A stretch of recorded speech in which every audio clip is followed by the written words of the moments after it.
Hey everyone, this is Dawn.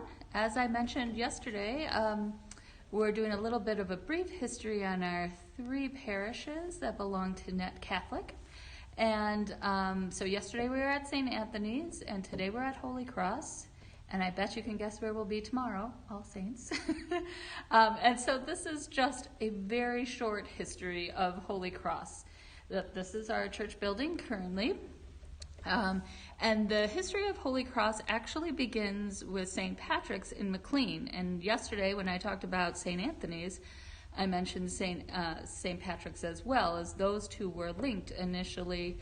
And so McLean, the church is no longer there in McLean, but it was the foundation for both those two parishes. So that was founded around the mid to late 1800s. And so that sort of served this area somewhat. Occasionally the priest from there would come to a home in Dryden. And then in the early 1950s, in 1950, Father Thomas Cleary was appointed the Catholic chaplain of the George Jr. Republic, which is in Freeville. And so he was there ministering there, and Catholics from around Dryden and Freeville asked Father Cleary to become their priest. And so he accepted and was given permission to function as the pastor of what at that time was called the Dryden Catholic Mission. And he offered Mass in Christ Chapel, which is at George Jr., and covered the territory of most of Dryden, some of Groton, some of Freeville, obviously, and even some of Ithaca. It was a large territory.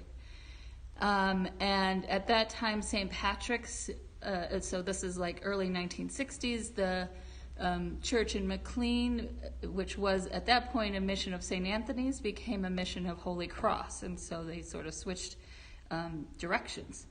And so the parish kept growing, and in the 1960s they needed a more central location to do things like faith formation and things like that. So a parish center was built on Union Street in the village of Dryden, and they used that for religious education and other social activities, things like that.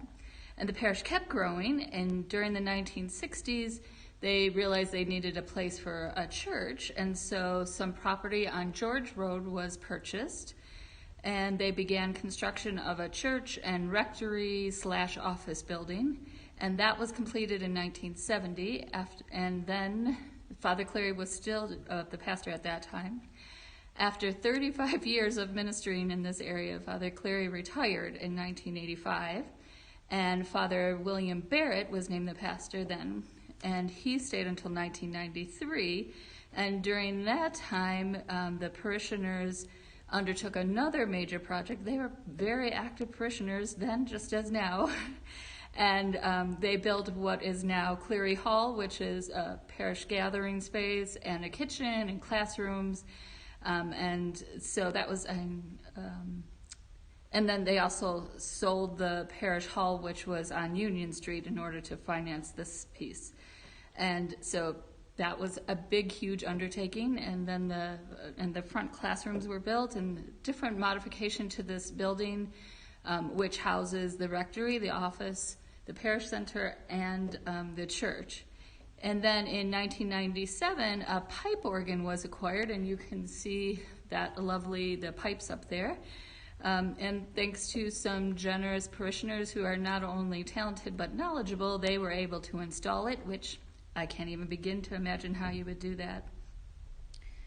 And just the final thought, because of the hard work and love and generosity of our ancestors in faith, we are able to gather to celebrate the Eucharist in this facility. And so we work hard to keep this up and to build and to actively engage in community and be alive, and just so that generations to follow us will have a wonderful legacy to receive.